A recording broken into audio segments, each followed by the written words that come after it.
Everyone, सभी का स्वागत है हमारा चैनल चांदनी का लोकगीत में।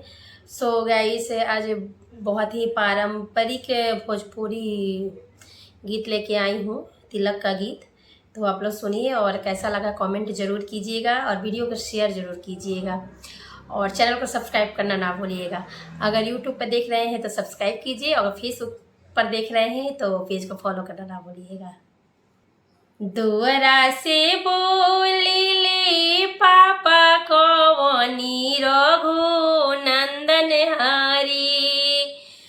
दुअरा से बोली ले पापा कवनी रघु नंदन हरी।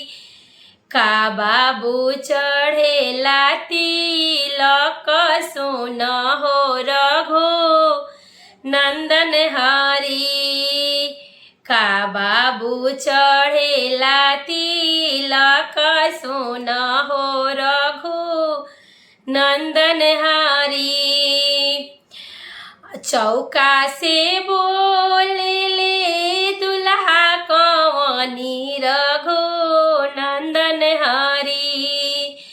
चौका से बोले ले दुल्हा कवनी रघु नंदन हरी।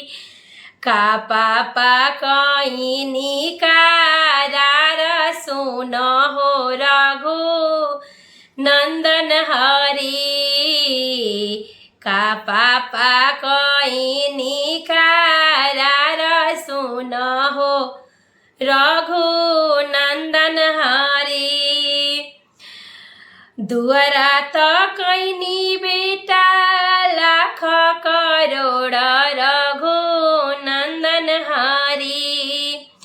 दुअरा तो कैनी बेटा लाख करोड़ रघु नंदन हरी। चौका पे आजूरी भरायो सुन हो रघु नंदन हरी। चौका पे आजूरी भरायो सुन हो Raghu Nandan Hari. Thank you guys, keep supporting.